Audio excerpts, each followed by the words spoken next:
Types of liberal theories in international relations. Liberal theories in international relations emphasize cooperation and interdependence among states, aiming for international peace and prosperity. The major types of liberal international relations theories are as follows. Classical liberalism. Classical liberalism, developed in the 18th and 19th centuries, emphasizes political and economic freedom. This theory advocates protecting individual rights and minimizing government interference, believing that these principles lead to overall societal prosperity. These principles can also be applied to interstate relations, forming the basis of a liberal approach in international relations. Peace and cooperation. Classical liberalism also stresses peace and cooperation in international relations. It argues that free trade and interdependence among states play crucial roles in preventing war and maintaining peace. As states become economically interconnected, the costs of war rise, making peaceful resolutions more favorable. Limited government. The role of government should be limited to protecting individual freedoms and rights, avoiding unnecessary economic intervention.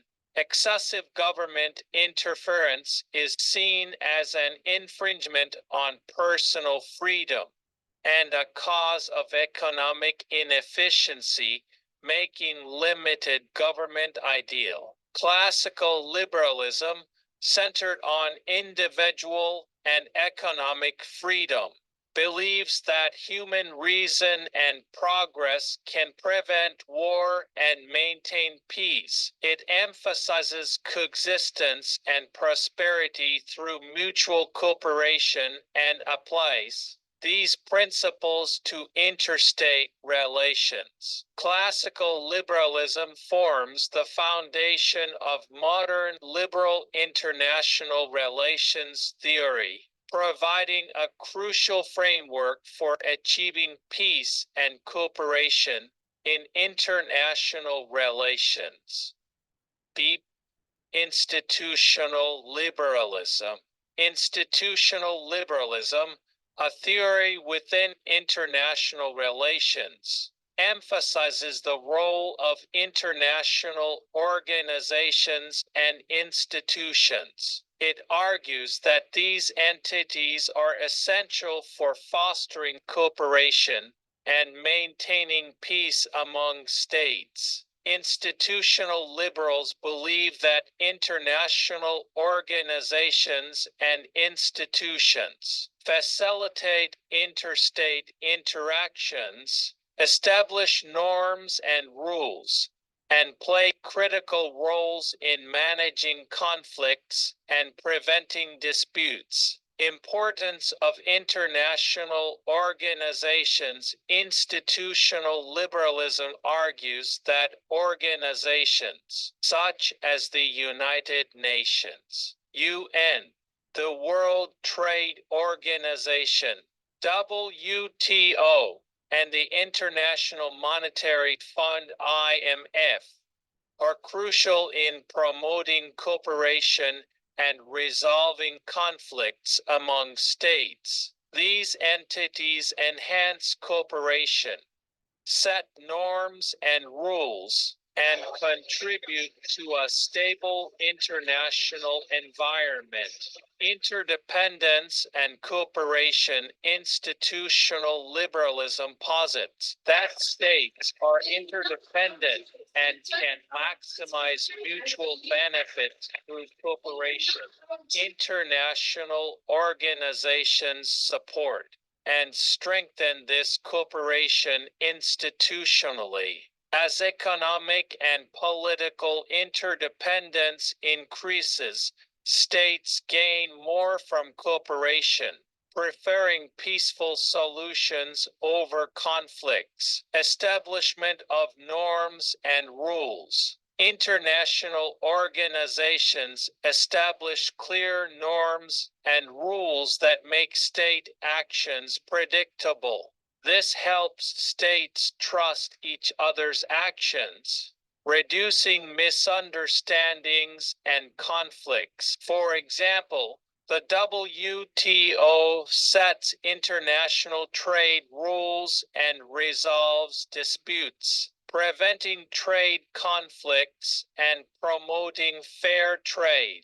Conflict resolution mechanisms. International organizations provide mechanisms to peacefully resolve conflicts. The UN, for instance, maintains international peace and security through mediation, peacekeeping, and the International Court of Justice (ICJ) for resolving disputes. These mechanisms prevent wars and manage conflicts effectively. Institutional liberalism highlights the importance of international organizations and institutions, arguing that they are essential for fostering cooperation and maintaining peace among states. Organizations like the UN, WTO, and IMF institutionalize interstate interactions, establish norms and rules, and create a stable international environment. These organizations provide conflict resolution mechanisms, emphasize the long-term benefits of cooperation, and promote transparency and information sharing, enhancing international peace and cooperation. See, economic interdependence theory. Economic interdependence theory holds that economic interdependence plays a crucial role in promoting peace. This theory argues that as states form interdependent economic relationships, the costs of war increase, leading states to avoid conflicts. Economic interdependence is based on the belief that states can maintain peace and stability through economic cooperation.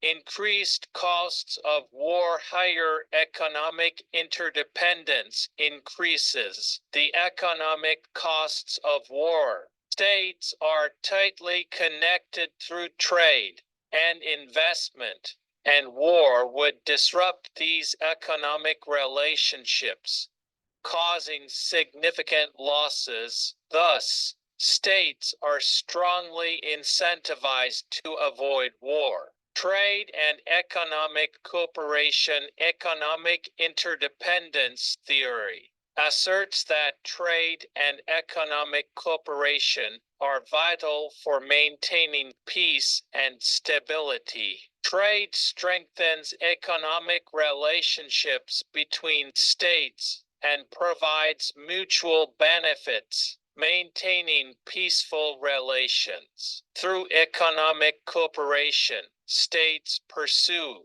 shared prosperity and have stronger motivations to avoid conflicts. Maximization of mutual benefits. Economic interdependence leads states to act in ways that maximize mutual benefits. Economically interdependent states can achieve greater economic benefits through cooperation, preferring negotiation over conflict. Political stability. Economic interdependence contributes to political stability. Economic prosperity enhances domestic political stability, which in turn promotes peace and cooperation internationally. Economic stability provides a foundation for states to resolve disputes peacefully. Economic interdependence theory argues that economic relationships between states deter war and promote peace. Through interdependent economic relationships, states increase the costs of war and maintain peace and stability through trade and economic cooperation. This theory emphasizes that economic cooperation is a crucial means of maintaining peace in international relations. D. Republican liberalism. Republican liberalism is a theory in international politics that emphasizes peaceful relationships among democratic states. Also known as democratic peace theory, it centers on the claim that democratic states do not engage in wars with each other. Democratic peace theory, the core of Republican liberalism, is democratic peace theory, which asserts that wars do not occur between democratic states. This is because democratic states are more likely to resolve disputes peacefully. Common norms and institutions. Democratic states share common norms and institutions, interacting based on values such as rule of law, respect for human rights, and free elections. These shared norms promote peaceful resolution of disputes. Transparency and accountability. Democratic states have transparent political systems and accountability. Freedom of the press and open policy discussions ensure that government decisions are scrutinized, making decisions like going to war carefully considered. Mutual trust and cooperation. Democratic states build relationships based on mutual trust. Trust forms more easily among democratic states, enhancing economic cooperation and political solidarity to maintain peace, political stability and peace. Democratic states maintain internal political stability, which promotes peaceful foreign policy. Internal stability reduces conflicts between states and fosters cooperation. E. Foreign policy liberalism. Foreign policy liberalism emphasizes the interaction between domestic politics and foreign policy. It posits that a state's foreign policy is shaped by domestic political factors, such as interest groups, public opinion, and political institutions. The theory believes that the democracy and transparency of domestic politics promote peace and cooperation in international relations. Constructivist liberalism. Constructivist liberalism argues that state identity, ideology, and international norms play significant roles in international politics. It views international relations as social constructs formed through state interactions, rather than being solely determined by material interests and power. This theory posits that international norms and values shape state behavior and influence their actions. D. Soft power theory. Soft power theory emphasizes the non-military means states use to influence other states. It considers cultural, political values, and foreign policies as resources of soft power that attract and persuade other states, fostering cooperation. These theories highlight various aspects of liberal international relations theory, focusing on promoting peace and cooperation among states. Liberal theories emphasize mutual trust, cooperation, and the importance of institutional structures in international relations, seeking ways to avoid war and conflict and achieve peace and prosperity.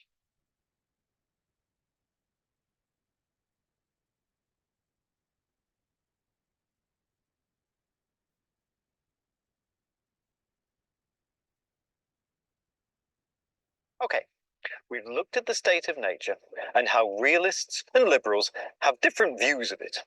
Now, let's look at some more foundations of liberalism. The learning outcomes this time are to see the importance of Kant to liberalism, to see how Wilson's 14 points draw on Kant, and to give concrete definitions of what liberalism is. Immanuel Kant was a hugely important Enlightenment thinker and was quite the polymath, working on such diverse areas as religion and astronomy. For liberals, his most important work was his 1795 essay, Perpetual Peace, a Philosophical Sketch. The aim of the work is quite simple. It tells us how to achieve peace in the world. Now note the fundamental difference here between Kant and the realists. I ended the session on realism by quoting Waltz, who said, "A lot of people don't like realists. Realists face the world as it is." Well, Kant's 1795 work isn't satisfied with that world view. Instead, it tells us how to make peace. And he comes up with some solid steps to do so. I'm going to look at 5 of them. First, no treaty of peace shall be regarded as valid if made with the secret reservation of material for a future war. Here, Kant is calling for states to honour their commitments. This also alludes to the importance of transparency, which is hugely important in international affairs, as we've seen since the Malayan Dialogue. Second, no state having an independent existence, whether it be great or small, shall be acquired by another through inheritance, exchange, purchase, or donation. What Kant is thinking about here is how to prevent wars which start when bits of Europe are divided between the various historical houses. As just one example of how such wars can start, let's look at the 30 Years' War and more specifically the Hessian War. Philip I of Hessen was a busy man, and across his 2 marriages he had 19 children. When he died, he divided Hessen between the 4 sons from his first marriage, Georg, Wilhelm, Philip, and Ludwig. So Hessen was divided into Hessen-Darmstadt, which was inherited by Georg I, Hessen-Kassel, which went to Wilhelm IV, Hessen-Rheinfels, taken by Philip II, and Hessen-Marburg, taken by Ludwig IV. Ludwig, however, had no children. So when he died, what was to become of Hessen-Marburg? Well, it was divided between 2 of the other Hessen lands, between Moritz of Hessen-Kassel, his nephew, and Ludwig V of Hessen-Darmstadt. But because Moritz was a Calvinist, Ludwig claimed the right to all of Hessen-Marburg on behalf of the Holy Roman Empire. Thus were the seeds laid of just one of the conflicts of the 30 Years' War. Kant had a great idea to stop this sort of war. Don't allow people to inherit states. Now, that might not seem to be immediately relevant today, but when we look at Woodrow Wilson later, you'll see echoes in his approach to ending colonialism. Third, standing armies shall be abolished in course of time. Kant is calling for the abolition of armies. Let me say that one again. Kant is calling for the abolition of armies. In regarding this as a foundational text, the liberals are making a clear difference between themselves and the realists. Defensive realists say you should build up as much power as you need. Offensive realists say you should build up as much power as you can. Liberals in the Kantian tradition say you should abolish armies. Again, I'll revisit that in a moment when we look at Woodrow Wilson. Fourth, no state shall violently interfere with the constitution and administration of another. This one is interesting. An argument can be made that realists would tend to agree with it because of the primacy of the Westphalian system, which we'll look at later in the course. But Kant's point here presents something of a paradox for liberals, one which became evident with the emergence of neoconservatism. Fifth, no state at war with another shall countenance such modes of hostility as would make mutual confidence impossible in a subsequent state of peace. Such are the employment of assassins or of poisoners, breaches of capitulation, the instigating and making use of treachery in the hostile state. Here, Kant is establishing the idea of norms in warfare. Again, we see the idea of acceptable behavior in war that was first hinted at by Sun Tzu in the previous session.